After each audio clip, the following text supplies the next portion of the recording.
سلام و درود دوستان. بدون هیچ مقدمه میریم روی بحث آموزشمون.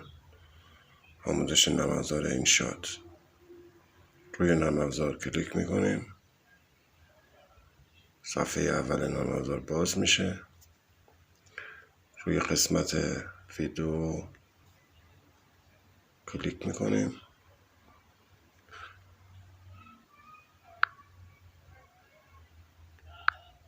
و در قسمت نیو جدید یا نیو رو انتخاب میکنیم. درس امروزمون قصد داریم که یک ویدئوی 12 ثانیه‌ای رو به صورت یکم پیشرفته تر و حرفه‌ای تر ادیت و ویدئوش بکنیم و روی اون آهنگ بذاریم، پس زمینه اون رو حذف کنیم، با ویدئوهای دیگه ادغام کنیم و از این قبیل کارا رو روی این ویدئو انجام بدیم. خب برای این کار قبلش حتما باید ما چند تا صفحه خالی که پشت زمینش مشکی باشه رو وارد برنامه کنیم که بتونیم بقیه ویدیوها رو روی اون بچینیم. پس ما الان برای وارد کردن صفحه خالی چه در قسمت ویدیو و چه در قسمت عکس میتونیم صفحه خالی رو وارد کنیم. الان من در قسمت ویدیو یک صفحه خالی رو انتخاب میکنم و اون رو وارد میکنم. وارد برنامه میشه صفحه خالی. هر صفحه خالی که در قسمت ویدیو وارد برنامه میکنید تایمش 3 ثانیه است. ما میتونیم اون رو انتخاب کنیم و کپی بگیریم که زمانش بیشتر بشه، یا خودمون زمانش رو بیشتر کنیم، یا باز از طریق همین به اضافه و گزینه خالی رو انتخاب میکنیم. یه ویدیو صفحه خالی دیگه به ویدیوهای ما اضافه میشه. باز یه دونه دیگه رو اضافه میکنیم. الان 3 تا ویدیو 3 ثانیه میشه 9 ثانیه. یه دونه دیگه میگیریم میشه 12 ثانیه. خب الان ما 12 ثانیه صفحه خالی به صورت صفحه خالی مشکی رنگ داریم. یه بار روی پلی میزنیم که اونو ببینید. الان ویدیو داره پخش میشه ولی هیچ صفحه یا چیزی نیست. ما میخوام از این به عنوان پس زمینه اصلی ویدیومون استفاده کنیم. خب الان میریم در قسمت تصویر در تصویر یا PIP یا پیکچر این پیکچر. روی نوار ابزار اونو پیدا میکنیم، روی اون کلیک میکنیم و ویدئویی که قصد داریم وارد برنامه بکنیم و اون رو ادیت بکنیم پیدا میکنیم و وارد برنامه میکنیم. من میخوام این ویدئو رو وارد کنم. خب تیک میزنم و وارد برنامه میشه. خب ببینید الان صفحه ما حالت عمودی هست. صفحه اصلیمون رو میخوایم حالت 16:9 باشه برای یوتیوب یا اینستاگرام. میریم صفحه سایز صفحه اصلیمون رو تغییر میدیم و 16:9 میگیریم. روی تیکه برای همه میزنیم و همه صفحاتمون رو به این صورت در میاریم. خب الان یه دونه ویدیو وارد کردیم. دوباره میدیم روی قسمت پیکچر یا PIP میزنیم، روی اد میزنیم و یک ویدیو دیگه وارد میکنیم. خب این ویدیو روی لایه سوم قرار میگیره. اگر قسمت پایین ویدیوها رو ببینید روی لایه سوم قرار میگیره. خب دوباره روی اد میزنیم و یک ویدیو دیگر رو انتخاب میکنیم. ویدئویی که مد نظرمون هست این قسمت هست. این هم یه ویدیو دیگه.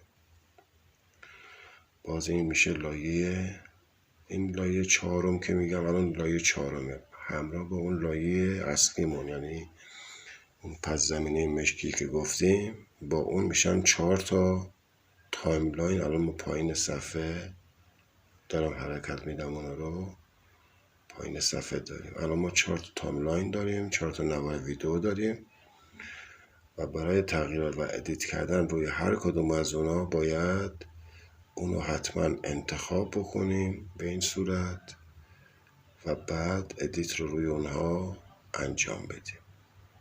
پس برای انجام دادن هر ویرایش و ادیتی روی تصاویری که الان توی نوار تایملاینمون وارد کردیم باید حتما اونو انتخاب کنیم. خب یه ویدیو دیگر میخوام وارد کنم. ویدیو عرض کنم خدمت شما که این ویدیو رو وارد میکنم. خب الان 5 تا ویدیو وارد برنامه کردم. روی نوار اصلیمون صفحه نمایشمون هم روی این ویدیو اگه کلیک بکنیم باز میتونید اونا رو انتخاب بکنید. خب الان کل ویدیوهامون رو وارد کردیم. روی تیک سمت راست میزنیم و روی صفحه اصلی برنامه وارد میشه. احتمال داره که این ویدیوهایی که وارد کردیم خودشون صدا داشته باشن. میریم تک تک صدای این ویدیوهایی که وارد کردیم رو قطع میکنیم تا خودمون بتونیم یه دونه آهنگ به این ویدیومون اضافه بکنیم. پس میریم در قسمت پیکچر از پیکچر و تک تک اون رو انتخاب میکنیم و توی نوار ابزار صداش رو قطع میکنیم. خب روی نوار ابزار آیکون صدا یا بلندگو رو پیدا میکنیم و صداش رو قطع میکنیم. باز به همین صورت ویدیو بعدی رو انتخاب میکنیم. در اینجا دیگه گزینه همه توی این قسمت یعنی قسمت پیکچر از پیکچر وجود نداره که با هم همه صداها رو قطع بکنیم، چون اینا ویدیوهای جدا جدا هستن و لاین جدا جدا دارن و ما باید تک تک بریم و صداشون رو قطع بکنیم. اینو به خاطر این گفتم که چون میخوایم یک آهنگ جدید خودمون به ویدیومون اضافه کنیم و صدای خود اصلی ویدیوی که وارد برنامه کردیم احتمال داره که به اون آهنگمون نخوره. پس ما صداشون رو قطع میکنیم، روی تیک سمت راست میزنیم. یک بار ویدیو رو ببینید.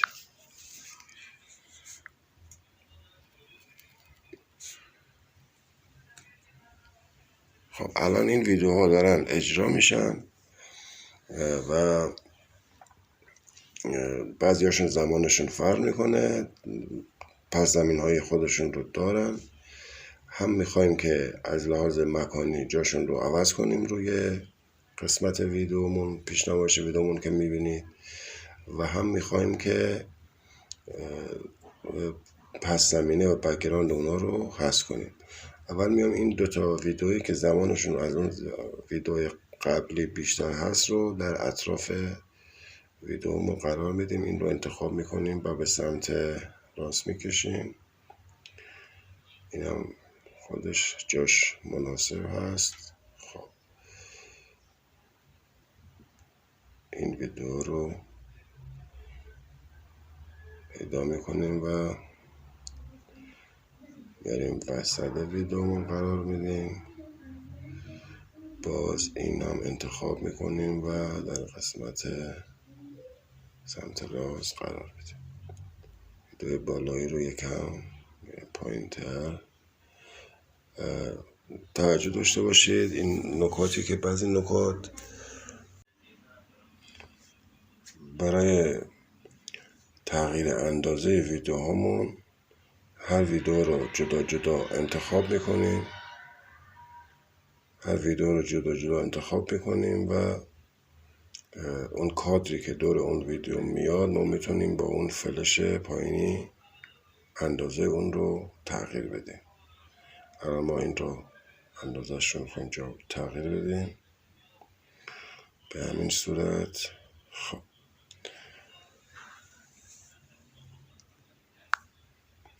یک بار ویدیومون رو چک میکنیم.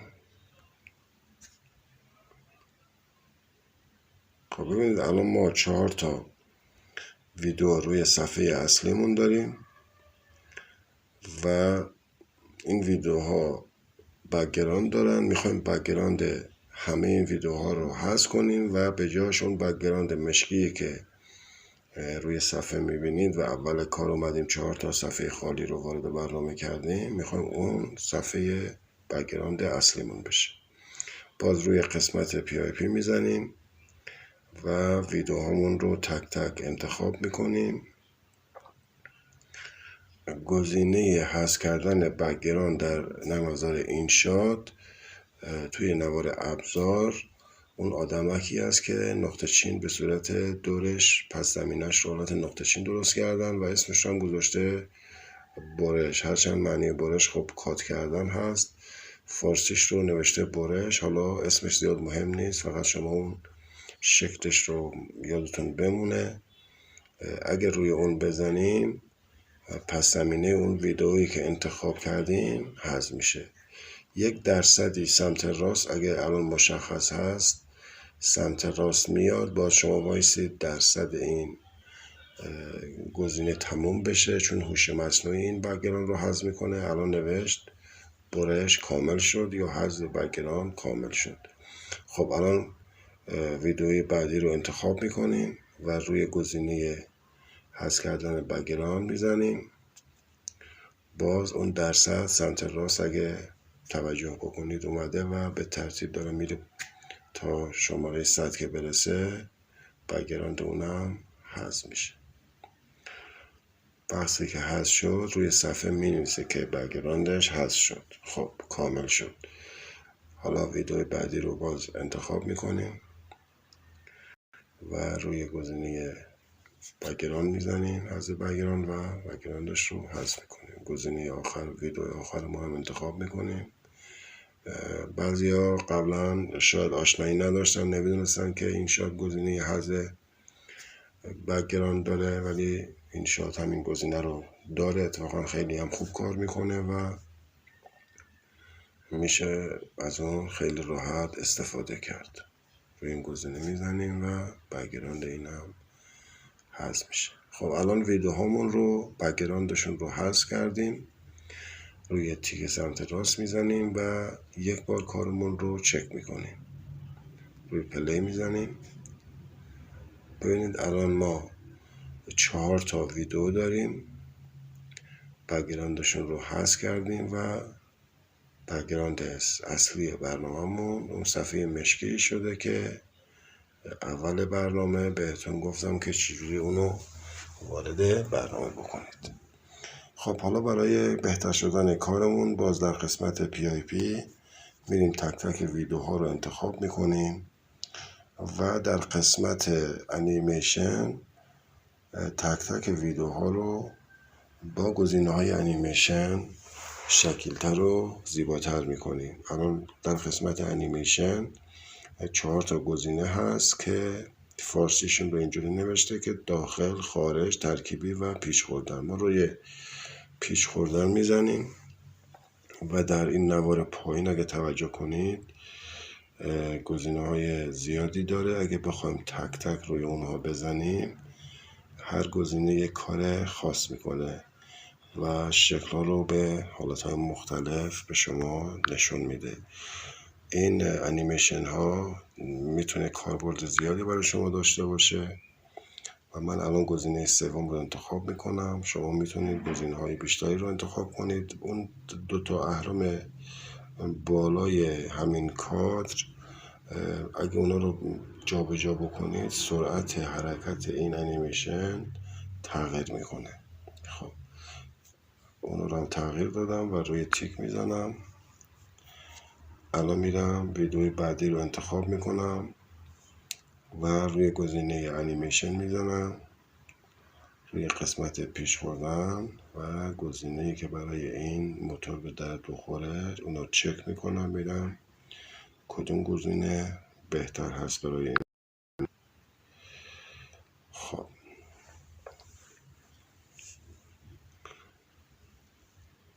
میتونیم از گزینه‌های ترکیبی استفاده کنیم. انیمیشن های ترکیبی میتونیم از انیمیشن های دیگه استفاده بکنیم. احساس میکنم که برای این گزینه این ویدیو موتور میتونیم از گزینه برای داخل شدن از این استفاده کنیم و برای خارج شدن هم باز از این استفاده کنیم. یکم سرعتش هم تغییر میدیم و الان اون رو چک میکنیم. ببینید خب این هم روی تیک میزنیم. الان میریم ویدئوی بعدیمون رو انتخاب میکنیم، روی انیمیشن میزنیم. اینا کارهای سلیقه‌ای است، شما میتونید خودتون گزینه‌های دیگر رو انتخاب کنید و اگه ذوق و هنریتون خوب باشه میتونید خیلی اونا رو تمیزتر و بهتر در بیارید و از کارهای بهتری استفاده کنید. روی گزینه پیش خوردن یا گزینه ترکیبی، خب از این گزینه استفاده میکنیم و برای داخل شدن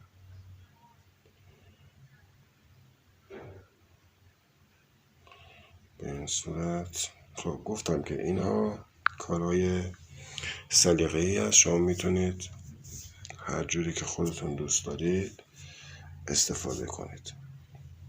اینم باز گزینه ویدیو 4مون رو انتخاب میکنیم، روی انیمیشن میزنیم و از این استفاده میکنیم. برای خواهد شدن باز از این استفاده میکنیم. خیلی از افراد هستن همین ویراج کردن و ادیت کردن فیلم رو با نرم افزارهای، حالا نمیگم این شاید نرم افزارهای پیشرفته‌تری هم هست توی بازار، همین یک شغل براشون محسوب میشه و با ادیت کردن ویدیوها میتونن درآمد خوبی داشته باشن. شما اگه از همینجا شروع کنید و با همین نرم افزار ادیت رو یاد بگیرید، میتونید بعدها نرم افزارهای پیشرفته‌تری رو کار بکنید. چارچوبشون تقریبا شبیه هم هست، حالا گزینه‌های بیشتری اونا دارن مثل پریمیر یا پریمایر یا حالا اسمش مهم نیست و میتونید با گزینه‌های بیشتری آشنا بشید و در کار ادیت استفاده کنید. خب الان روی تیک سمت راست میزنیم، همه گزینه ویدیوهامون رو با انیمیشن ترکیب کردیم. الان یک بار کارمون رو چک میکنیم.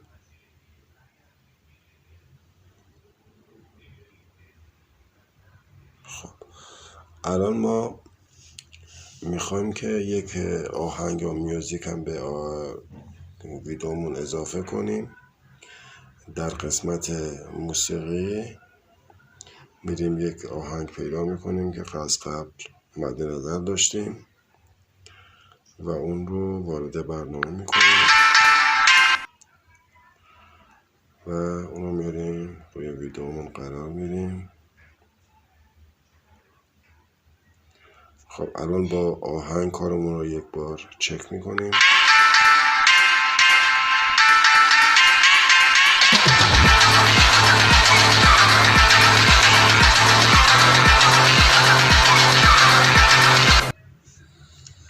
خب یک متنم میخوایم، چون موقعی که کادرمون به این صورت 4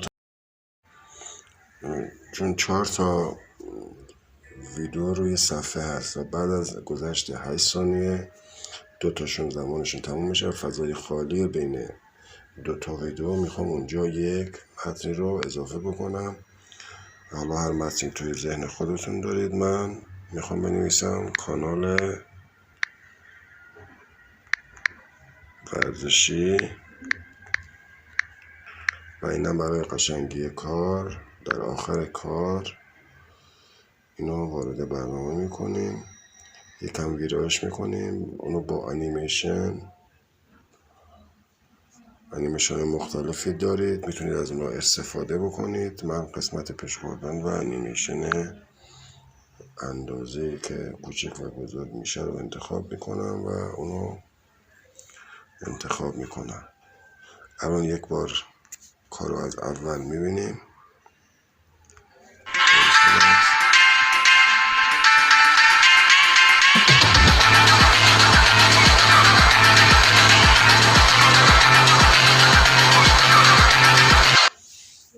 خب در آخر شما میتونید کار رو روی ذخیره سازی بزنید و گزینه ذخیره سازی رو با هر فرمتی که دوست دارید انتخاب کنید و کار رو ذخیره بکنید. این یک کار عملی بود، با هم دیگه این ویدیو رو ادیت کردیم. حالا شما سلیقه خودتون میتونید کارهای بیشتری روی این ویدیو انجام بدید. پیروز و موفق باشید. تا جلسه بعد، خدا نگهدار.